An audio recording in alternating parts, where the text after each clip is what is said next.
உஜ்ஜயினில் இருக்கும் சாந்தீபனி முனிவரின் ஆசிரமத்தில் கிருஷ்ணரும் குசேலரும் சேர்ந்து குருகுல கல்வி படித்தவர்கள். குசேலர் மிகவும் எளிமையானவர். உலக இன்பங்களில் அவருக்கு ஆசையில்லை.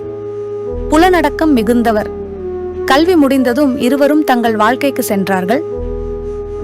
காலம் கடந்து குசேலர் மிகவும் ஏழையாக வாழ்ந்தார். அவர் மனைவி குழந்தைகளுடன் பல நாட்கள் சாப்பாடு இல்லாமல் பட்டினியாக இருந்தார்கள். வீட்டின் கஷ்ட நிலையை பார்த்த மனைவி, நீங்கள் கிருஷ்ணரை சந்தியுங்கள்.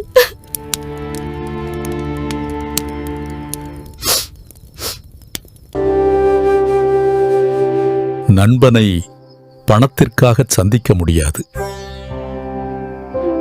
குழந்தைகளுக்காகவாது போங்கள்.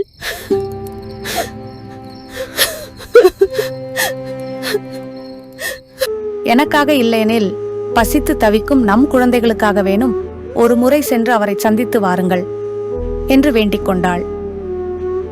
இறுதியில் குசேலர் சம்மதித்து கிருஷ்ணரை தரிசிக்கப் போக முடிவு செய்தார். வெறுங்கையுடன் எப்படி போவது என்று குசேலர் கேட்டார். உடனே மனைவி அக்கம்பக்க வீடுகளில் இருந்து கொஞ்சம் அவல் வாங்கி ஒரு சிறிய துணியில் கட்டி, இது கிருஷ்ணருக்கான காணிக்கை என்று கொடுத்தாள்.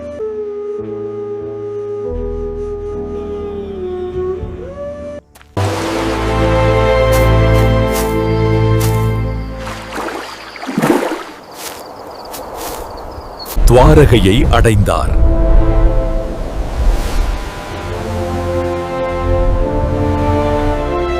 அரண்மனை வாசலில் நின்றார். காவலர்கள் விட்டு இதை கிருஷ்ணரிடம் சொன்னார்கள். குசேலர் வந்திருக்கிறார். கிருஷ்ணர் மகிழ்ச்சியுடன் உடனே ஓடி வந்து அவரை வரவேற்று உள்ளே அழைத்துச் சென்றார்.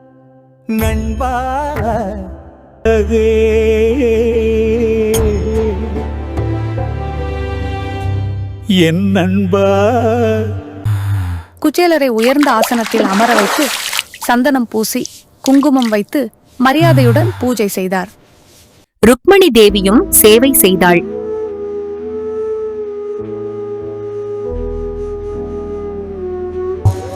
எனக்காக ஏதாவது கொண்டு வந்தாயா?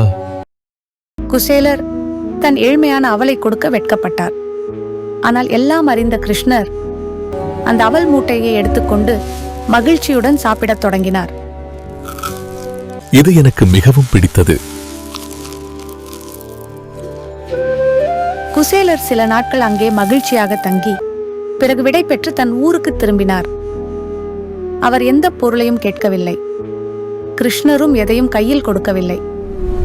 ஆனால் வீட்டிற்கு வந்தபோது அவரது குடிசை அழகான மாளிகையாக மாறியிருந்தது. மனைவி குழந்தைகள் நல்ல உடைகள் அணிந்து செல்வ வளத்துடன் இருந்தார்கள்.